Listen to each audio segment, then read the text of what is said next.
You may have heard about the Quran's idea of paradise being 72 virgins, and I promise I will come back to those virgins. But in fact, here in the Northwest, we're living very close to the real Quranic idea of paradise, defined 36 times as gardens watered by running streams. Since I live in a houseboat on the running stream of Lake Union, this makes perfect sense to me. But the thing is, how come it's news to most people? I know many well-intentioned non-Muslims who've begun reading the Quran but given up, disconcerted by its otherness. The historian Thomas Carlyle considered Muhammad one of the world's greatest heroes, yet even he called the Quran as toilsome reading as I ever undertook, a wearisome, confused jumble. Part of the problem, I think, is that we imagine that the Quran can be read as we usually read a book, as though we can curl up with it on a rainy afternoon with a bowl of popcorn within reach, as though God, and the Quran is entirely in the voice of God speaking to Muhammad, were just another author on the bestseller list. Yet the fact that so few people do actually read the Quran is precisely why it's so easy to quote, that is, to misquote. Phrases and snippets taken out of context in what I call the highlighter version, which is the one favored by both Muslim fundamentalists and anti-Muslim Islamophobes.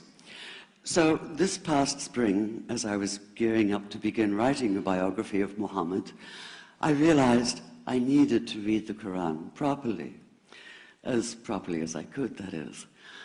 My Arabic's reduced by now to wielding a dictionary, so I took 4 well-known translations and decided to read them side by side, verse by verse, along with a transliteration and the original 7th century Arabic.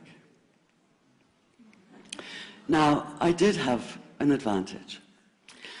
My last book was about the story behind the Shia-Sunni split, and for that I'd worked closely with the earliest Islamic histories, so I knew the events to which the Quran constantly refers, its frame of reference.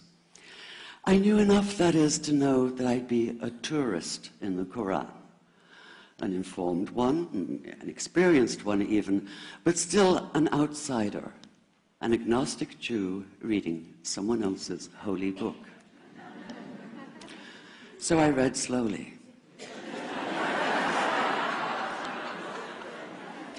I'd set aside 3 weeks for this project, and that, I think, is what is meant by hubris, because it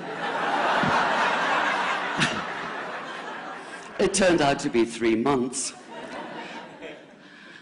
I did resist the temptation to skip to the back where the shorter and more clearly mystical chapters are, but every time I thought I was beginning to get a handle on the Quran, that feeling of, I get it now, it'd slip away overnight, and I'd come back in the morning wondering if I wasn't lost in a strange land.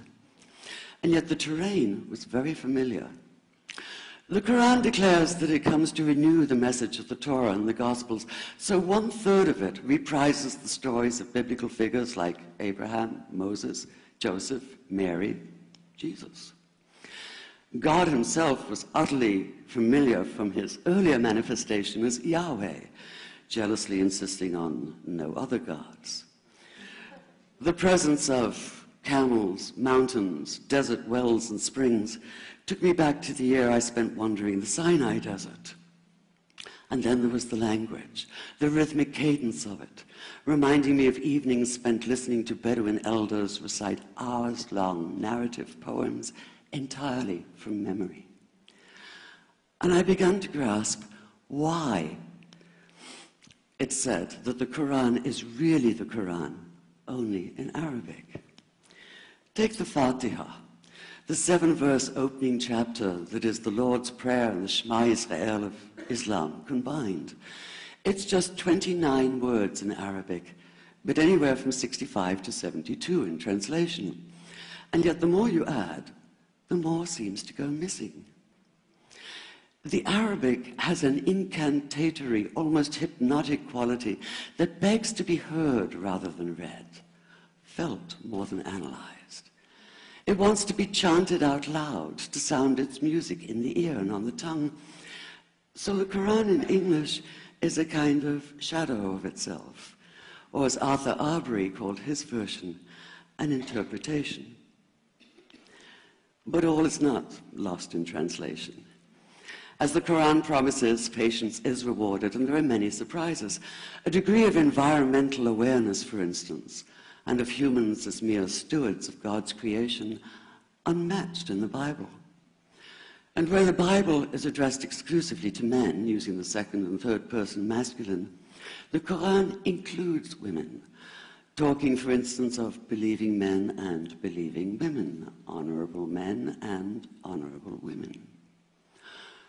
Or take the infamous verse about killing the unbelievers. Yes, it does say that, but in a very specific context. The anticipated conquest of the sanctuary city of Mecca, where fighting was usually forbidden.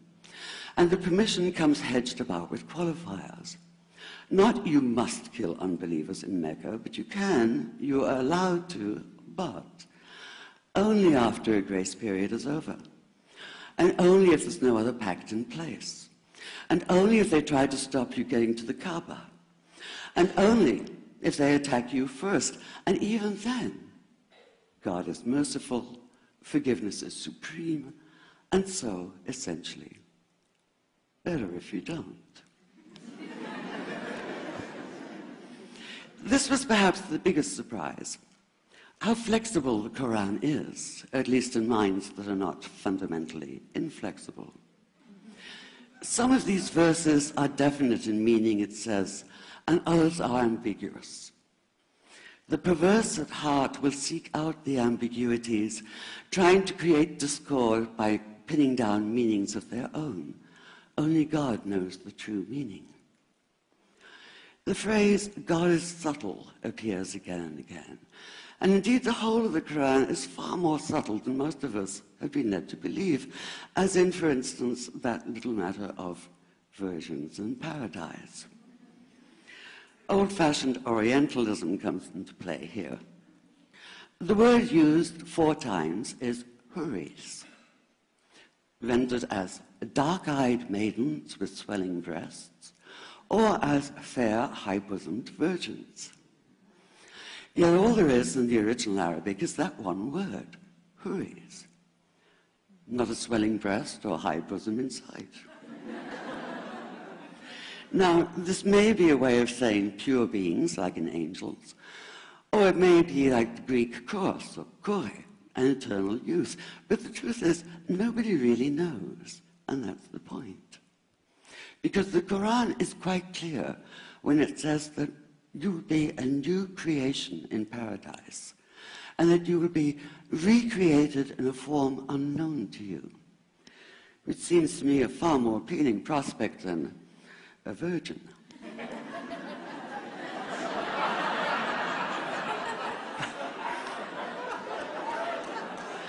And that number 72 never appears.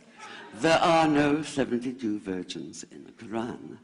That idea only came into being 300 years later, and most Islamic scholars see it as the equivalent of people with wings sitting on clouds and strumming harps. Paradise is quite the opposite. It's not virginity, it's fecundity, it's plenty, it's gardens watered by running streams.